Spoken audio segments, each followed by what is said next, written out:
Hello दोस्तों, अगर आपको इनकम टैक्स का असेसमेंट ऑर्डर मिला है जो आपके अगेंस्ट है तो टेंशन मत लीजिएगा। आज हम बात करेंगे सीआईटी अपील फाइल करने से पहले ऑर्डर को कैसे रिव्यू करें ताकि आप ये समझ सकें कि अपील करना इंपॉर्टेंट है या नहीं। सबसे पहले ऑर्डर का डिन चेक कर ले। ये एक यूनिक नंबर होता है जो ऑर्डर की ऑथेंटिसिटी प्रूफ करता है। सर्कुलर नंबर 19/2019 के अकॉर्डिंग हर ऑर्डर में डिन नंबर होना ज़रूरी है। अगर ये मिसिंग है तो ऑर्डर इनवैलिड माना जाएगा और आप अपील कर सकते हैं। इसके साथ साथ आपको चेक करना है कि अलग अलग डिन नंबर मेंशन करना होता है अलग अलग डॉक्यूमेंट्स के ऊपर, जैसे कि डिमांड नोटिस, असेसमेंट ऑर्डर या फिर कंप्यूटेशन शीट। अगला इंपॉर्टेंट पॉइंट है ऑर्डर किस सेक्शन के अंडर इशू किया गया है, या ये सेक्शन 143 सबसेक्शन 3 या फिर 144 बेस्ट जजमेंट असेसमेंट या फिर ये 147 का असेसमेंट पास हुआ है। अगर गलत सेक्शन अप्लाई किया गया है तो ये आपकी सीआईटी अपील के लिए स्ट्रॉन्ग ग्राउंड बन के आएगा। नेक्स्ट कम्स ऑर्डर की डेट। आप जरूर चेक करें, हर असेसमेंट ऑर्डर को पास करने के लिए एक फिक्स टाइम लिमिट होती है। अगर ये टाइम बार्ड है तो ये अपील के लिए एक इंपॉर्टेंट ग्राउंड बनता है। Next is DSC, digital signature. Tax assessment order digital signature certificate के साथ साइन होना चाहिए। ये ऑफिशियल ऑथेंटिसिटी प्रूव करता है। अगर डीएससी नहीं है तो ऑर्डर लीगली वैलिड नहीं माना जाएगा। साथ ही में आप चेक करें कि डीएससी साइन करने की डेट और आपके ऑर्डर की डेट क्या अलग है या वो सेम डेट है। अगर आपके इनकम में कोई एडिशन किया गया है तो देखें कि वो किस सेक्शन के अंडर किया गया है। क्या ये सेक्शन 68 अनएक्सप्लेन्ड कैश क्रेडिट या सेक्शन 69 के अंडर तो नहीं है। गलत सेक्शन का मेंशन करना असेसमेंट ऑर्डर के अंदर अपील का स्ट्रॉन्ग ग्राउंड बनता है। अब ऑर्डर का एक छोटा सा समरी बना लें। इसमें असेसिंग ऑफिसर ने क्या डिसाइड किया है, क्या एडिशन किया है, क्या रीज़न दिए हैं, ये लिखना ज़रूरी है। ये आपके केस को समझने में आपकी हेल्प करेगा। नेक्स्ट इज पेनल्टी इम्पोज की गई है या नहीं। अगर पेनल्टी लगी है तो किस सेक्शन के अंडर लगी है। अगर पेनल्टी अनफेयर लगती है तो ये अभी अपील के लिए एक वैलिड रीजन बनता है। Next is check for the necessary approvals. Now कुछ केसेस में एओ को हायर अथॉरिटी से अप्रूवल लेना पड़ता है, जैसे कि रीअसेसमेंट या हाई वैल्यू एडिशन के केसेस में। अगर अप्रूवल मिसिंग है तो ऑर्डर चैलेंज किया जा सकता है। Next is computation of income tax and interest के प्रॉपर कैलकुलेशन को चेक कर लें। अगर कोई कैलकुलेशन एरर है तो ये भी एक अपील का रीजन बनता है और साथ में आप एक रेक्टिफिकेशन भी फाइल कर सकते हैं। And more important point is speaking order. एक रीजन ऑर्डर होता है जो असेसिंग ऑफिसर या कोई भी टैक्स अथॉरिटी देती है जब वो असेसमेंट पेनल्टी या किसी और टैक्स रिलेटेड मैटर का डिसीजन लेती है। इस ऑर्डर में केसेस के facts, relevant income tax provisions और लॉजिकल रीजनिंग दिया जाता है जो बताता है कि डिसीजन किस बेसिस पर लिया गया है। ये ट्रांसपेरेंसी और फेयरनेस इंश्योर करता है ताकि टैक्स पेयर को क्लियरली समझ आए कि उसके अगेंस्ट जो टैक्स डिमांड या पेनल्टी लगाई गई है उसका प्रॉपर जस्टिफिकेशन क्या है। अगर टैक्स पेयर को डिसीजन सही नहीं लगता है तो स्पीकिंग ऑर्डर अपील फाइल करने के लिए एक स्ट्रॉन्ग लीगल डॉक्यूमेंट का काम करता है। तो दोस्तों, ये था first step in navigating the CIT appeals, order को प्रॉपरली रिव्यू करना। हेलो दोस्तों, आपने अपना इनकम टैक्स का असेसमेंट ऑर्डर देख लिया है और चेक कर लिया होगा कि उसमें पेनल्टी लगी है या नहीं लगी है। तो टेंशन मत लीजिएगा, आज हम बात करेंगे पेनल्टी प्रोसीडिंग को टेम्परेरी सस्पेंड करने के बारे में, जब तक आपका सीआईटी अपील का ऑर्डर डिसाइड नहीं होता है। तो ये प्रोसेस कहलाता है पेनल्टी अबेंस। इस वीडियो में हम इस प्रोसेस को सिंपल और इजी लैंग्वेज में समझेंगे ताकि आप बिना किसी कंफ्यूजन के अगले स्टेप ले सके। सबसे पहले ये चेक कर लें कि पेनल्टी प्रोसीडिंग इनिशिएट हुई है या नहीं हुई है। पेनल्टीज अलग अलग सेक्शन के अंदर चार्ज होती हैं। लेकिन आज हम कुछ कॉमन सेक्शंस के ऊपर बात करेंगे, जैसे कि सेक्शन 270A, 271(1)(c), 271D और 271E, 271F, 271AA। तो चलिए स्टार्ट करते हैं। पहले बात करते हैं 271(1)(c) के बारे में।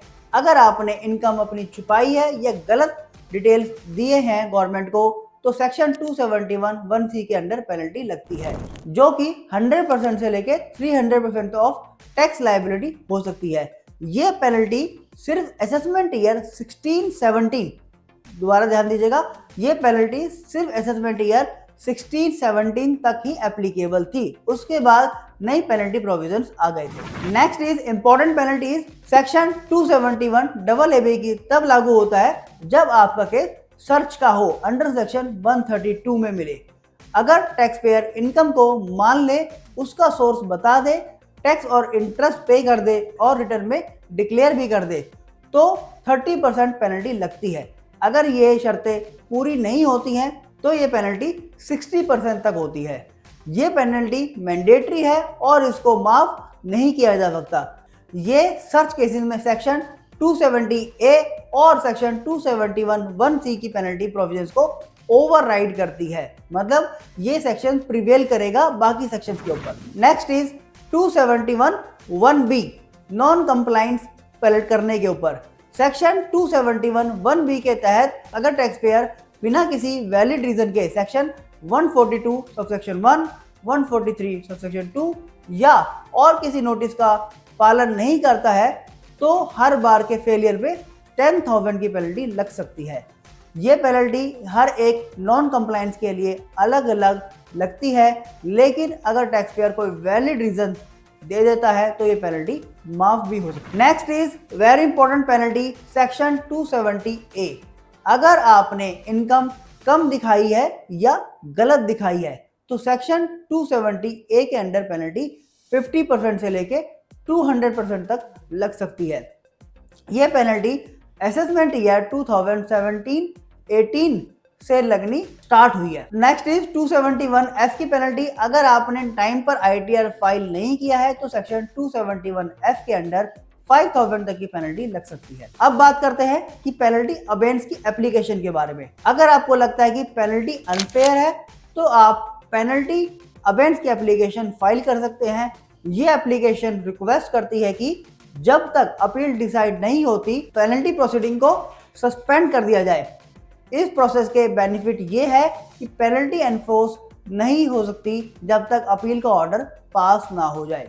रिमेंबर, एक इंपॉर्टेंट पॉइंट, क्वांटम और पेनल्टी प्रोसीडिंग अलग अलग होते हैं। मतलब अगर अथॉरिटीज ने आपके टैक्स एडिशन को कंफर्म कर दिया है, तब भी पेनल्टी प्रोसीडिंग में आप प्रूव कर सकते हैं कि पेनल्टी अनफेयर है और उसे नहीं लगा सकते। तो दोस्तों, ये था CIT अपील के सेकंड स्टेप पेनल्टी अबेंस के बारे में। हेलो फ्रेंड्स, CIT अपील कैसे फाइल करते हैं, इसी टॉपिक को डिटेल में समझने की कोशिश करते हैं। सबसे पहले ये समझना जरूरी है कि फॉर्म 35 इनकम टैक्स एक्ट के सेक्शन 246A के अंदर प्रेस्क्राइब्ड है। इसका काम है CIT अपील्स के सामने अपील फाइल करना अगर आपको असेसिंग ऑफिसर के ऑर्डर से एग्रीव्ड है, मतलब सेटिस्फाइड नहीं है। लेकिन अपील तभी फाइल कर सकते हैं जब आपके पास वैलिड रीजन हो और टाइम लिमिट का ध्यान रखना जरूरी है। अपील कब तक फाइल करनी होती है? अपील 30 दिन के अंदर फाइल करनी होती है। और ये दिन कैसे काउंट होंगे? अगर केस असेसमेंट या पेनल्टी का है तो नोटिस ऑफ डिमांड रिसीव होने के 30 दिन के अंदर। अगर कोई और केस है तो जिस दिन आपको ऑर्डर का इंटीमेशन मिला है उसके 30 दिन के अंदर अपील आपको फाइल करनी होती है। अगर कोई डिले हो जाए तो कंडोनेशन ऑफ डिले की एप्लीकेशन लगाना पड़ेगा, जो CIT अपील की डिस्क्रिप्शन पर डिपेंड करेगा कि वो अपील एक्सेप्ट करे या ना करे। फॉर्म 35 को फाइल करने में 9 सेक्शंस हैं। पहला सेक्शन है बेसिक इन्फॉर्मेशन का। सबसे पहले आपको अपनी बेसिक इन्फॉर्मेशन भरना होगा, जैसे कि name, pan, address, mobile number, email ID और असेसमेंट ईयर। उसके बाद आप order against which appeal is filed, यहाँ पे आपको बताना है कि किस ऑर्डर के अगेंस्ट आप अपील फाइल कर रहे हैं, असेसमेंट ऑर्डर, पेनल्टी ऑर्डर या कोई और ऑर्डर। ऑर्डर का डेट और सेक्शन भी मेंशन करना होता है। क्या आपकी किसी भी साल की अपील पेंडिंग है? अगर हाँ, तो उसकी डिटेल भी आपको इसमें लिखनी होती है। साथ में अपील की डिटेल्स, यहाँ पे आपको अपील की बेसिस स्पेसिफाई करनी है कि अपील असेसमेंट ऑर्डर के अगेंस्ट है या पेनल्टी ऑर्डर के अगेंस्ट में। Details of return and tax paid, return की डिटेल्स जैसे कि एक्नॉलेजमेंट नंबर और डेट ऑफ फाइलिंग और उस पर आपने क्या टैक्स पे किया है। उसके बाद आपको statement of facts, grounds of appeal और एडिशनल एविडेंस भी सबमिट करने होते हैं। ये एक इंपॉर्टेंट सेक्शन है। स्टेटमेंट ऑफ फैक्ट्स का मतलब है सिर्फ सही और प्रूवन फैक्ट्स लिखने होते हैं आपको। साथ में ग्राउंड्स ऑफ अपील, आपके डिस्प्यूट किस बेसिस पर आप ऑर्डर से सेटिस्फाई नहीं है, आपको वो रीजन इसमें डालने होते हैं। साथ में एडिशनल एविडेंसेस, कोई नए प्रूफ या डॉक्यूमेंट जो पहले नहीं दिए गए थे असेसमेंट के टाइम पे, वो भी आप यहाँ पर एडिशनल एविडेंस में सबमिट कर सकते हैं। उसके बाद आपको इंपॉर्टेंट पॉइंट याद रखना होता है कि अगर आपकी अपील 30 दिन के बाद फाइल हो रही है तो कंडोनेशन ऑफ डिले की एप्लीकेशन भी साथ में लगानी होती है। और कुछ अटैचमेंट भी होती हैं, जो डॉक्यूमेंट सबमिट करने होते हैं वो यहाँ अटैच करने होते हैं, जैसे कि असेसमेंट ऑर्डर की कॉपी, नोटिस ऑफ डिमांड और चलान की कॉपी, जो आपका 1000 का चलान जो आपका साथ में डिपॉजिट होता है। और साथ में आपको डिले कंडोनेशन एप्लीकेशन अगर आपकी अपील लेट फाइल है। और फॉर्म ऑफ वेरिफिकेशन, ये सेक्शन लास्ट में आता है जिसमें आपको डिक्लेयर करना होता है कि जो इन्फॉर्मेशन दी गई है वो सही है, इसको साइन करके आपको वेरीफाई करना होता है। फॉर्म 35 की कितनी फीस लगती है? आपको फॉर्म 35 फाइल करने के लिए कुछ फीस डिपॉजिट करनी होती है जो कि आपकी एसेस्ड इनकम पर डिपेंड करती है। अब फॉर्म फाइल करते वक्त 3 इंपॉर्टेंट चीजें याद रखें। सिर्फ प्रूवन फैक्ट्स लिखें, कोई भी एजम्पशन या गलत इंफॉर्मेशन ना दें। टाइम लिमिट का ध्यान रखें, 30 दिन के अंदर फाइल करें, अगर नहीं तो कंडोनेशन ऑफ डिले की एप्लीकेशन जरूर लगाएं।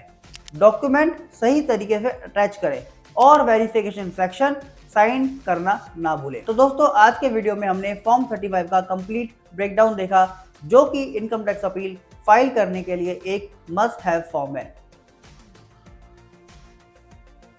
आपका असेसमेंट ऑर्डर पास हो चुका है और अब आपको उसकी अपील फाइल करनी है, लेकिन प्रॉब्लम यह है कि ग्राउंड्स ऑफ अपील कैसे लिखें ये समझ नहीं आ रहा। टेंशन मत लो दोस्तों, आज की वीडियो में हम ये सब एक सिंपल और एंगेजिंग तरीके से समझेंगे ताकि आप CIT अपील ठीक से फाइल कर सके। तो बिना किसी देरी के स्टार्ट करते हैं। Question number 1, grounds of appeal होते क्या है? ग्राउंड्स ऑफ अपील का मतलब है अपील फाइल करते वक्त जो मेन पॉइंट्स होते हैं जिनके ऊपर असेसमेंट बेस होता है, उनको हम ग्राउंड्स ऑफ अपील कहते हैं। ये अपीलेट अथॉरिटी के सामने आपका पहला इंप्रेशन होता है, तो इन्हें शॉर्ट, क्लियर और इम्पैक्टफुल बनाना जरूरी होता है। Question number 2, smart rules for drafting grounds of appeal.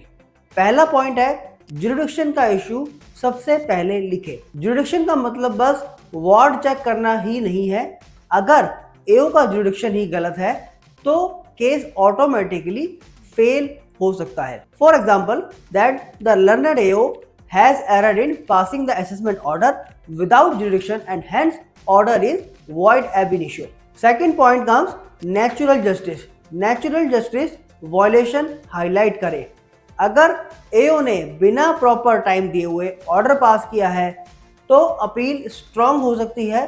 For example, इसका ग्राउंड आपका ऐसे हो सकता है that the learned AO has violated the principle of natural justice by not providing a reasonable opportunity of being heard. Simple.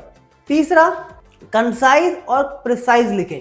Short और sweet लिखिएगा, कोई 5 page की कहानी लिखने की कोई जरूरत नहीं है। 4, केस लॉज को ग्राउंड्स में मत डालिएगा।